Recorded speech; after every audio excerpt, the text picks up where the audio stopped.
So in this video, I'm going to talk about what being a music artist taught me about personal branding and also the lessons that I learned throughout my music career and how I took them and implemented in what I'm doing right now with my consulting business and with my personal brand. And this is a video that I have been meaning to make for a long time now. At this point, my friends and even some of my clients tease me about it because they know before business, I used to be a recording artist.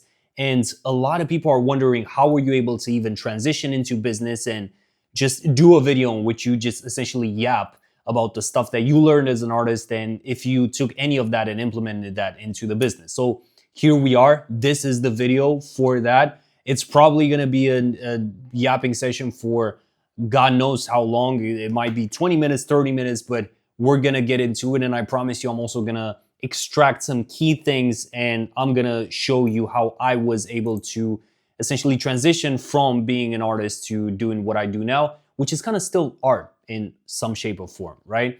So first of all, let's acknowledge the elephant in the room. I got a bunch of stuff on me. Why is this guy even with like rings and stuff? Let me tell you a bit about me and like my little quirks, right? Don't judge me too harsh. So this started actually when I was like super young. I was always that weird kid that like my dad used to go on like business trips, and I would go crazy with like, give me some accessories, give me some stuff that I can wear. So I was always that weird kid in your class that was wearing, I don't know, like tennis, those tennis bands and like weird stuff like that. And long story short, I've always loved accessories and I've always loved essentially building a style for myself and not going, not conforming to whatever the groups were wearing and stuff like that. Like I was always that kid that just essentially went against the wave.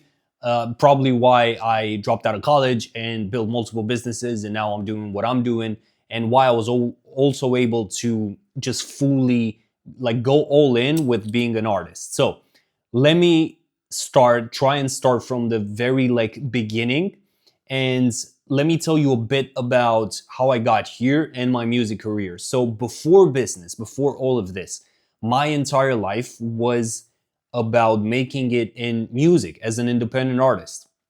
So I told myself how to write lyrics, told myself how to produce, I told myself how to sing because I fucking sucked at it. I wasn't talented. I was just that kid that was in the back of the class just writing lyrics. And I was big on, like, I started with like rap and then transitioned into other styles like blues. I love blues, dark R&B and stuff like that. So I was that kid that just wanted to create like his own little world. And I found music to kind of like be the thing that would allow me to do that, the vehicle, right? Fell in love with it ever since I was like in the 4th grade. Like my parents were just like maniacs with Queen, with Michael Jackson, ABBA, and stuff like that. So I essentially fell in love with the music as well. Fell in love with it in 8th grade. I said, you know what? I'm just literally gonna take every last penny that I got and I'm gonna like invest it into music gear and essentially equipment for me to be able to make my own music. So slowly as time went on, I actually just started to take it more and more seriously to the point where I actually dropped out of college to fully be in the studio and pursue a career in music. Now, here's the kind of like the cool part in this, and I actually made some notes in here because I don't want to just like ramble without the key lessons. First of all, the very first thing that I learned about like personal branding and now I'm implementing into business and what I'm doing is resilience, right? So being an artist, especially being an independent artist with no investors, no label, no nothing to back you, that teaches you a lot of fucking resilience. And that teaches you to essentially just continuing to go for it and grind and work and try to get your name out there and your music out there, even when the money's super low. And what you tend to do is you put the art first. So this is what I did essentially. I dropped out of college and I went all in with the music. Now, to kind of like give you that transition and like how I went into business, I essentially at one point, I remember it was like 2021, 2022, my music career started to go more and more, and I was investing more money into it, more music videos, started to like get a lot of connections in the industry and stuff. But then I realized, you know what, like I was looking around and I realized like that particular environment in that industry wouldn't have allowed me to reach my fullest potential and the identity that I wanted to embody. So essentially I just had a fucking moment and I just quit. And mind you, up until 2022, that was my entire life. um, but I just said fuck it. Like it's time for me to take my creativity and put it to use in some other field, some other industry. And I just honestly viewed it as a, you know, not the end of the entire story. It was just a chapter in the story. And essentially I was able to transition easily into business. And then I started three businesses in the same year. And it was wild. I scaled one of them to six figures. And then I started my personal brand. Now, let's actually get into the lessons that I learned. I have some notes in here. The lessons that I actually learned and what, you know, actually being an artist taught me about personal branding. And look, a lot of people, and you now, you might, you know, you might wonder, like, how were you able to, because mind you, I just quit, like cold turkey quit. And essentially I transformed my entire identity from this artist that, you know, you might be perceiving right now, whatever, like from this artist to the business owner and the founder and the guy that is essentially running an agency. I had an agency, I had a SaaS business, I had two e-com stores. Then I transitioned from that into building my personal brand and now my consulting business, and this is what I'm doing. But you might wonder, and a lot of people are asking me, like, how were you able to even do that transition? Because a lot of people in my position would have never left. A lot of people attach their identity to whatever their career is, and therefore they're finding almost impossible to essentially move to a whole different career. Because it's not like I went from being a rap artist to like an R&B artist. I went from being an independent music artist to literally being you know, an entrepreneur that started literally from scratch. And in a matter of less than 24 months, I scaled to multiple six figures. And then I started my personal brand as well. And now we're here, right? And so the way, I just want to highlight this, the way I was able to do that was the exact way that I was able to create everything that I was able to create as an artist. And when I say that, I'm not going to leak the songs and the albums and stuff here and the projects, but as an artist, and I might like ramble with like the points, but bear with me. So as an artist, I always loved to create almost like a kid and just have fun with the art and experiment, right? And that meant from every single, because I put out projects, every single project, I would literally transform my entire sound. I would transform the concept. I was big on building worlds, right? And that essentially allowed me to get into this whole mindset of, you know what, it's okay to transform yourself. It's okay to shift your identity. It's okay to evolve. It's like the worst thing that you can do, and I'm always saying this, is like staying in the same place and just hitting that plateau, hitting that fucking ceiling without you having the desire to actually grow and just go beyond that level and be someone else. And so essentially I say all of that to say so many people are scared of changing their careers, even though their values might not align with whatever that industry is. And that is what really happened. Like I didn't want to hang out with those people. I didn't want to be that guy. I didn't want to like, and I'm not going to fully get into it, but you know, we're talking about like people that do substances and like substance abuse and all of this, like late night in the studio, there's no discipline, there's only like chaos. And sure, you got the sort of fame and whatever, but essentially you become a slave to that sort of industry. And my values did not align with that. The music was awesome. The music was the best that it had ever been at that particular point when I quit. I had a blues album on the way, so everything was like wild. But I decided to stop because I knew deep down my identity was not aligned with that industry anymore, right? So I just said, fuck it, I'm gonna leave.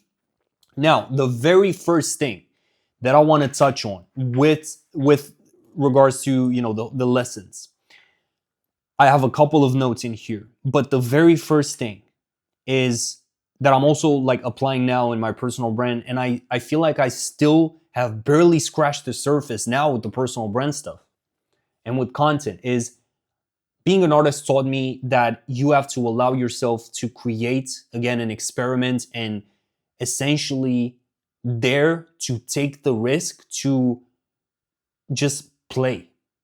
Like, don't treat, and this is literally what I'm telling my clients and everyone that I'm coming in contact with.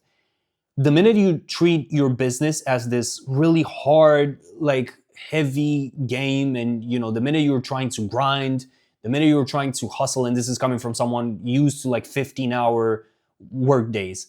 The minute you do that, then that's the exact moment the business is gonna start sucking for you and is literally gonna just drain you, and you are gonna fucking hate it. And I'm telling you this because I went through it, right? So as an artist, I learned that it's okay to play. It's okay to treat this as like my playground. And every single day I would go into the studio and I would be like, what can I create today? Right? What sort of new style can I come up with? I don't want to be put in a box. I don't want to be just that guy that just makes these like love songs and that was it. Being multidimensional as a human being and then as an artist really, for me, opened up my mind in terms of this content game. Because as content creators, it doesn't matter if you're a fitness coach or a wellness coach, it doesn't matter. You're not just one thing, right? You are not just one thing, hopefully. You have interests, you have passions, you have a background, you have like different skills. So you have to allow yourself the chance and the space to experiment and dive into all of these little quirks that you might have, or show more of your personality, because that is gonna attract the right people for you. And so if you're watching this right now and if you're still bearing with like the old like jewelry going on and the crazy jewelry, I want you to give yourself the permission to create. Give yourself the permission to have fun with the content that you're creating. And I guarantee you, every single opportunity that you're wishing for right now, the clients that you're wishing for, the launch that you want to do, everything is going to flow to you.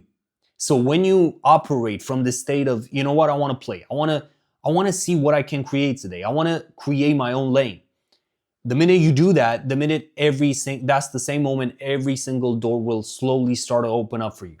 So that's the first thing. Now, the second thing, which is huge, is this concept of the hero and this concept of embodying the actual identity of an artist.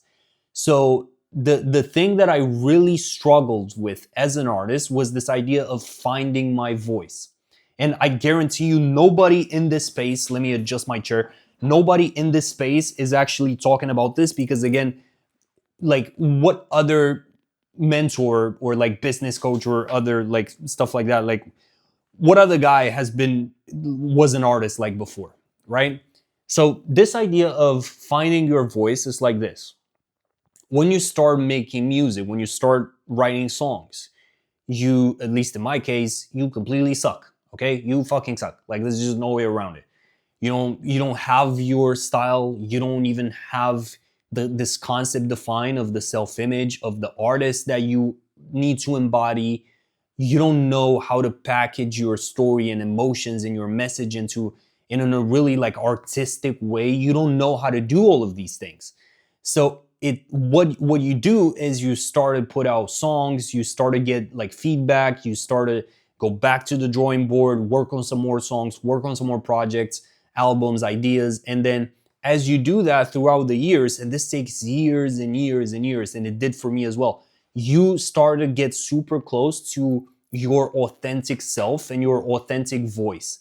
And this is, I'm gonna tie it back into personal branding now. This is literally the same thing that I applied with my personal brand.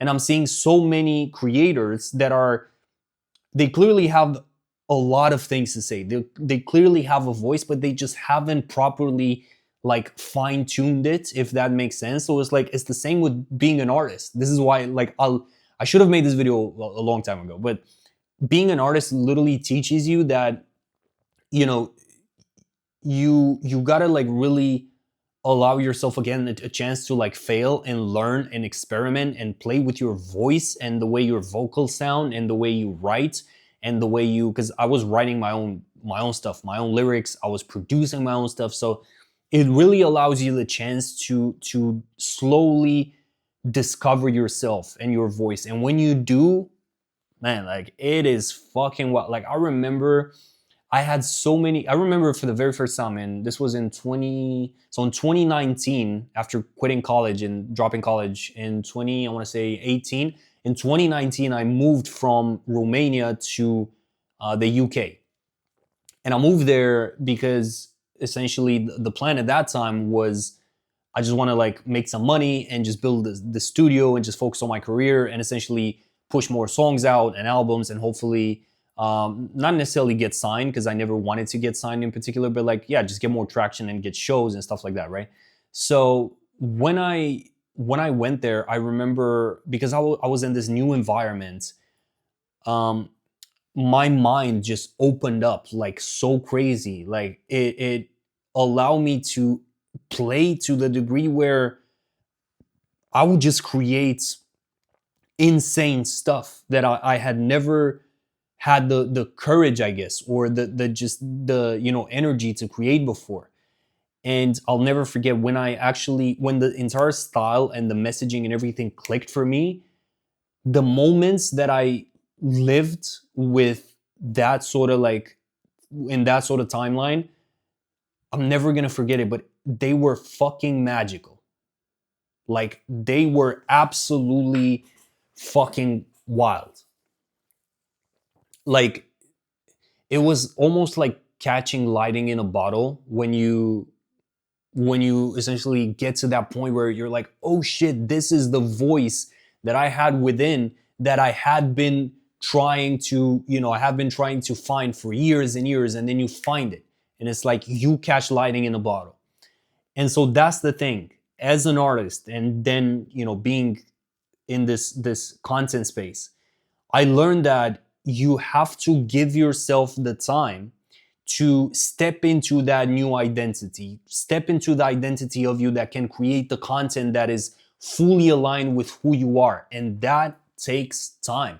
You're not gonna get it on the first video. You're not gonna get it on the first try. You might not even get it in the first 12 months. Like it can take you 24 months, 36 months to really like fine tune that voice. And when I say voice, obviously it might actually be voice as well, the way you talk on camera and stuff, but it's also the messaging. It's also the things that you believe in, the entire message and subject matter that you want to get across, right?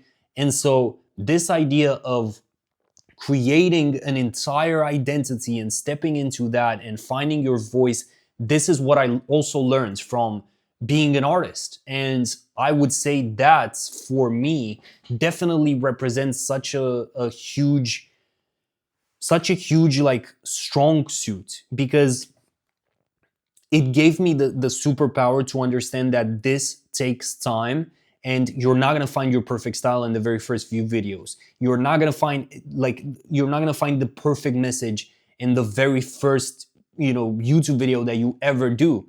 But that's fine, because you know that just like being an artist, I mean, in my case, I knew that all that it took was just for me to just do the reps, like put in the reps, put the reps in, just show up, show up, show up, create, dare to fail, dare to just play, and you treat this like as a playground, and then I will find my style. And I did, right?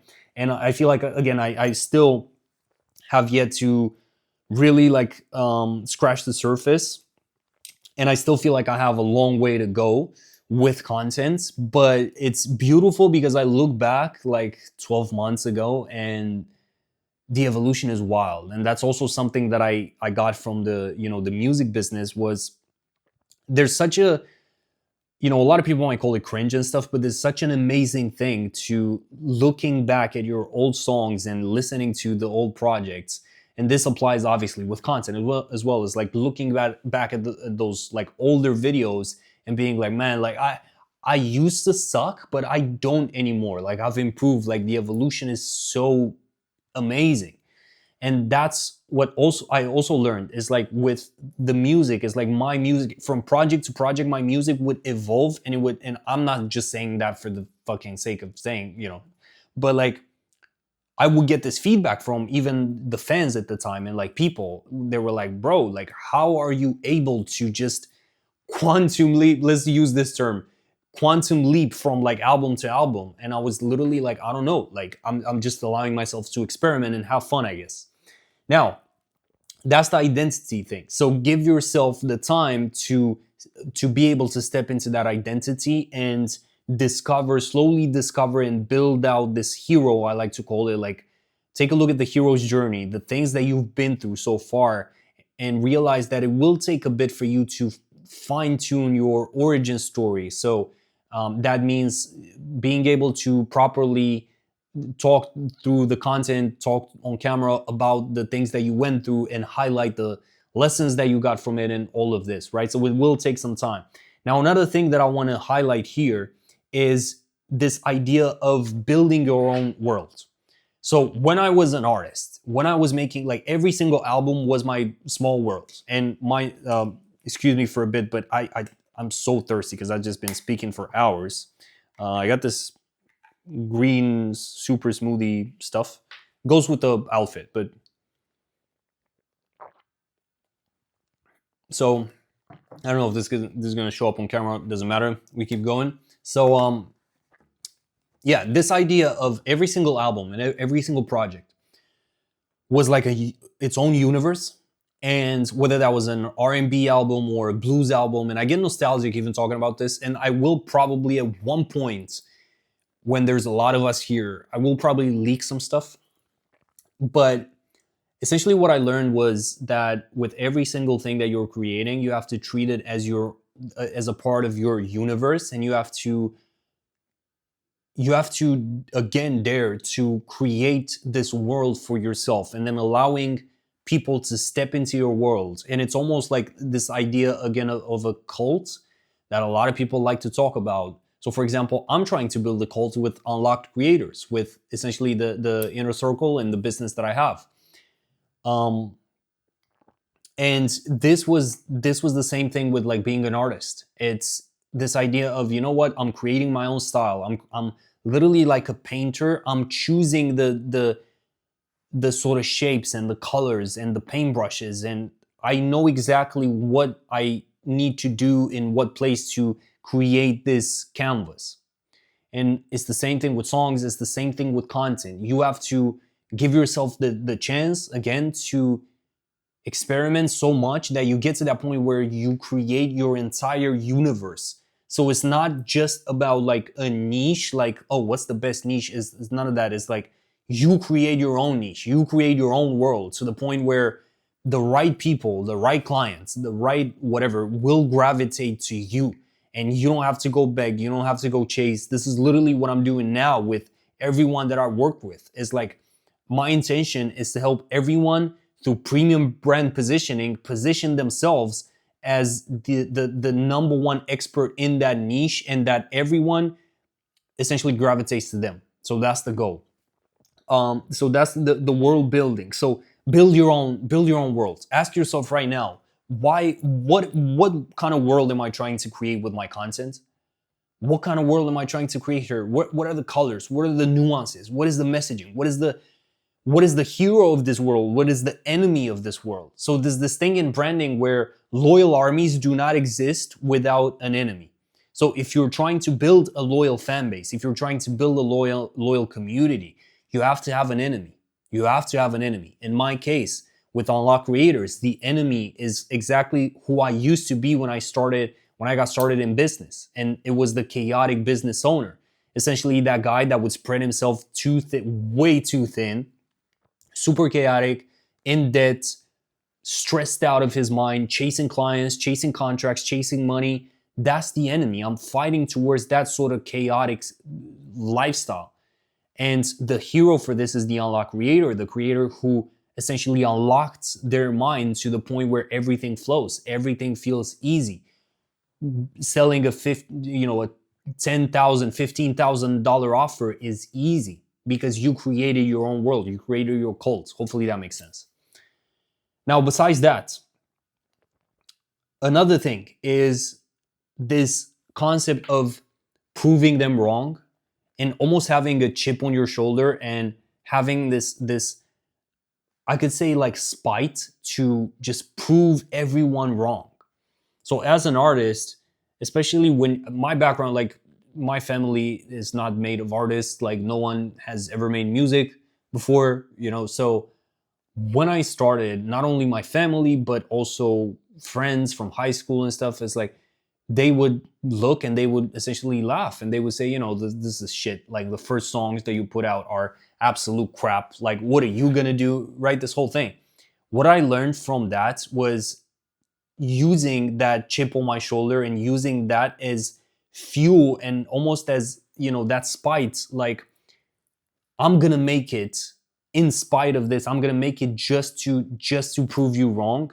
And I'm not saying this is a long-term good strategy, but sometimes, you know what, when you're building your business, when you're growing content, when you're posting, when let's say you already have a business and you're trying to scale, sometimes you have to have that ego and that mindset of, you know what, I am the best, and we're gonna get into that. But you have to have this ego of, you know what, I'm gonna prove everyone wrong. My family thinks I'm not gonna get, I'm not gonna get clients, I'm not gonna build a brand, whatever. I'm proving them wrong. These people, they drop the negative comment, boom, I'm gonna prove them wrong. That's the sort of mindset. Because when you approach it with that mindset, that will literally make you unstoppable. Because you know what? Sometimes spite and anger, as long as you know how to convert these, are way better in terms of a fuel than, just this desire of doing a noble thing and like helping people, which is obviously a huge part of what we're doing as creators, providing value to others. But sometimes you need that spite, right? And I want to end it now with this, and we're probably going to get into it way more with some other videos. And it's this concept of you have to literally look at yourself as the best fucking guy or girl or whatever, the best artist. And you can even call yourself an artist in this personal branding space. You have to look at yourself as the best, as the number one artist. That's your belief needs to be so delusional to the point where you talk to regular people and even people from your past, and they look at you like you are insane. And I know Hormozy said this at one point. It's like, up until one point, everybody in your life is right. They're gonna be right. Like, the content is not working, you're not getting clients, the business is not growing, whatever. But at one point, you're gonna be right. And you only have to be right once. You only have to be right once. Because I guarantee you, the minute you are, everybody's either gonna hate, to be honest, or they're gonna fucking shut up, right? And you have to have the almost like delusional self-belief that, you know what I'm doing is absolutely amazing and I'm the best in this. I used to literally have this mindset, obviously with music, when my music was absolute crap. So I cannot tell you like how many times I used to go in, make this super like just bad fucking song that would completely, on an objective level, on every single level, it would completely suck, right? And then I would go listen to it, and then I would be like, you know what, this is the best thing ever. I'm the best artist ever. I'm the best there is. And obviously that can and will sometimes come across as arrogance, but it's better to listen to your arrogance than to listen to your doubt. It's better to listen to that voice that says, you know what, I'm the fucking best, I don't care, than to listen to that voice that says, oh, you know what, I'm not good enough, maybe I should stay in my own sort of like small lane, I don't want to like bother anyone. Fuck that. You have to look at yourself as the number one artist, as the biggest selling artist, as the biggest personal brand, the biggest coach, the biggest mentor, the biggest whatever. Even in the days that especially in the days that you do not feel like it, because that is going to be the fuel that is going to keep you going. When no one is cheering for you, in the low moments, in the bad days, in that low state, when you feel like you're hitting rock bottom, when you feel like nothing makes sense, you have to be your number one fan. You just have to. You have to be your number one fan. And the arrogance that I had as an artist and also like transitioning into business was honestly fucking amazing. Like,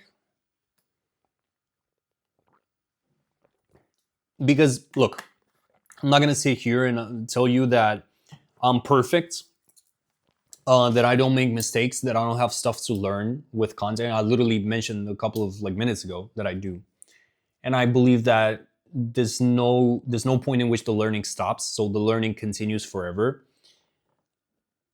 But I do believe that, especially in the as again as I said, like especially in the low moments, you have to cheer for yourself. You have to go hard for yourself, because if you don't do it, who else is gonna do it for you, right? If there's no one around to give you the encouragement that you need to keep going, you have to be that for yourself. And as an artist, that's what I learned. Like the long nights in the studio creating, literally investing all of your money and ending up like, you know how many times I was like with 20 bucks, 10 bucks in my bank account. I remember this one thing. It was so wild. I filmed this. When was this? I feel old now, but this was back when I was still in college. I filmed this. I think it was my first year in college. I filmed this music video and literally invested all my money into it. I was like, yeah, this is it. This is the hit. Spoiler alert, it wasn't. Whatever. I invested all of like my money at the time in that particular music video. And that, I mean, it didn't flop, but it didn't do wonders, right? And so I invested all of the money, and the next day, like the next morning after we filmed or we edited the video, we did something. I remember I had 20 bucks or 15 bucks in my bank account on my debit card, and I literally went with one of my best friends. We went and grabbed breakfast at this like cafe spot. And I was like, you know what? I'm doing this to celebrate. Like, I don't give a fuck. Like, I'm gonna be the best. I'm gonna be rich. Everything is like, it's that delusional confidence, right? And belief. And again, hopefully you're able to take this sort of this sort of like, not, I don't want to say chaos, but this mix of different lessons and different nuances, and apply them as I did to your personal brand and to whatever you're creating right now, no matter the industry, no matter what business you're building. Try to give yourself permission to again create your own worlds, play, have fun with it, and essentially believe in yourself way more than, yeah, just believe in yourself. That's it. Like, dare to believe in yourself, because I promise you, when you implement all of this, not only business is going to be fun, but you're also going to build something unique. You're going to build your own little world, and the right people will gravitate towards that until it's going to become a bigger and bigger and bigger and bigger world. And if you look at the top creators, that's how they do it. That's how you build that cult movement. That's how you do, like, you don't build an audience, you build a movement. And you don't build just a movement, you build an entire universe that people are going to be able to step into. So anyway, I'm going to leave you to it. And if you like this video and you want to hear more stories, and not only that, more actual value for building your personal brand, scaling your business, hit subscribe down below, hit like, do all of that good stuff, and I'll see you in the next one.